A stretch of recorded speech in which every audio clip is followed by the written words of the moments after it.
What's going on, guys? Chandler here. So this is going to be my new segment on my YouTube channel called First Listen Review that is taken from my $5 tier full album reactions. So I react to the entire album, and then at the very end I give my overall thoughts and initial thoughts and a score on the album as a whole. So again, if you do like what you see and want to support the channel going forward, head over to patreon.com/ChandlerBurtonEntertainment. This is exclusive to the $5 tier. Again, you get a full album reaction, review, and a whole bunch of other perks as well if you guys are interested. And again, there's always a link down below in the description and in the pinned comment. But with that being said, I hope you guys enjoy the review, and thank you all so much for watching.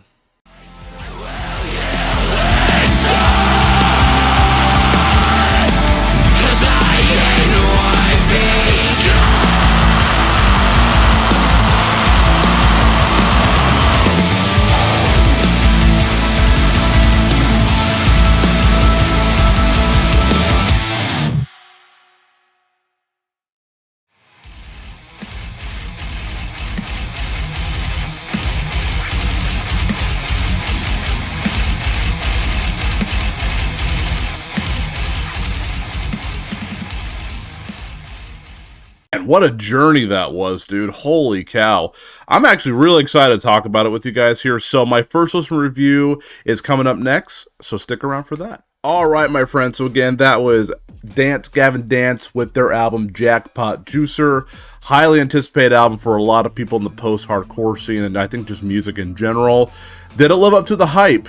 I think it did. I really enjoyed it all the way through. I thought it was a great album, and from a guy who really didn't like this band to listen to this entire album that's over an hour long, I gotta say I thoroughly enjoyed it here. So let's go ahead and start off with a couple of pros here.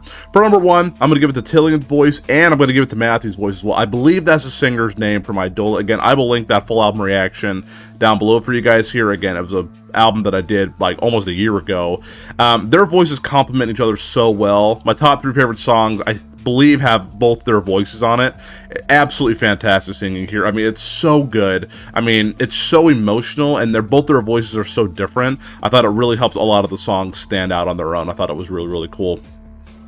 Also, each chorus on this album is extremely catchy. Like, I can already sing some of the choruses just like humming it while I'm like doing stuff here. And again, that was my first time listen, so I feel like they do a really good job of making sure the choruses are really impactful because you're already humming it. I'm telling you, dude, I was humming Synergy forever, and I still do when that song first came out. And again, I never really listened to them before, and after I did the reaction, that song was like in my head on repeat over and over. So the choruses on this album are stellar, like a sight to behold. They're absolutely fantastic.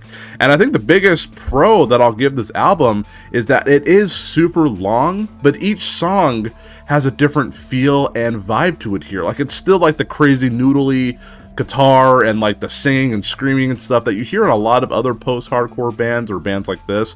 But again, like, they did a really good job of separating each song, making it sound so different. Like, the songs may structurally be the same, but there's so many cool, interesting parts in them that every song kind of stands out on their own. Again, this is a really long album, but each song sounds different, and that's a huge compliment for an 18-track album.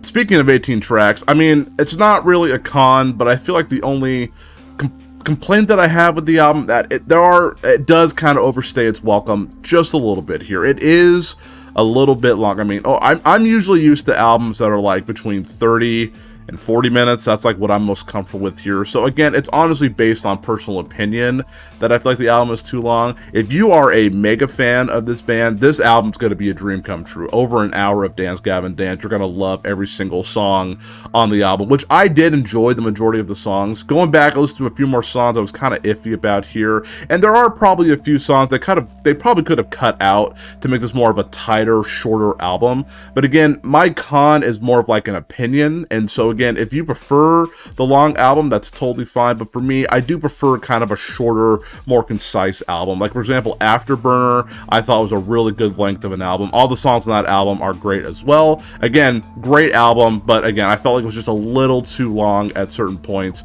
Again, I just prefer shorter albums as a personal opinion.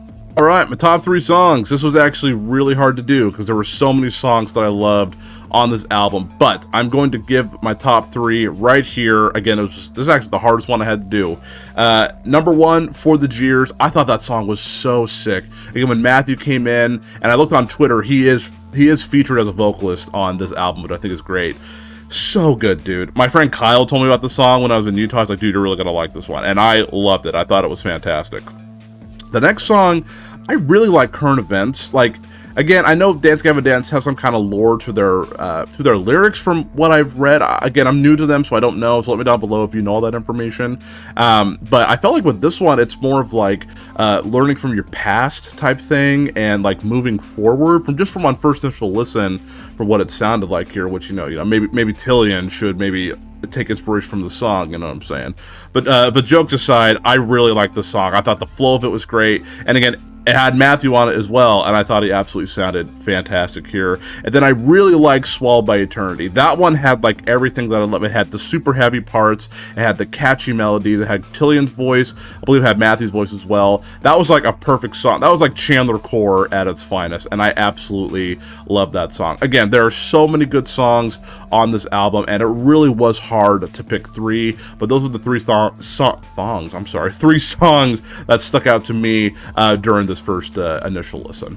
Overall, man, I really enjoyed it. Again, as a fan, as not a big fan of these guys, I absolutely enjoyed the album. Again, I saw a lot of people kind of split on the album, saying like they don't want to support it because of Tillian, or they're saying like it's just too much, that it's too long. You know, again, separating the art from the artist here, I do agree the album is a little long. Again, over an hour is a long album.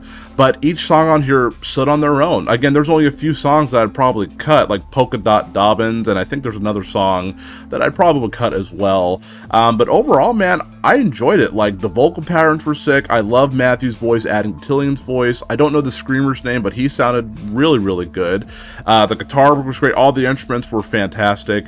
This was a really fun album. Like, I cannot wait to just listen to this album over and over and just kind of take in more of what it has to offer for me here. I'm going to give Gavin Dance Jackpot Juicer a 9 out of 10. This is definitely probably going to be on my albums of the year list, which I actually have started because, again, it's going to be December quicker than we know it, and so this definitely will be going on there. I don't know exactly where I'm going to put it, but it will absolutely make it on there. Again, from a guy who never listened to them before to jam this album, I have to say this album has converted me to a Gavin Dance fan, and I think that's the biggest compliment that I can give this album.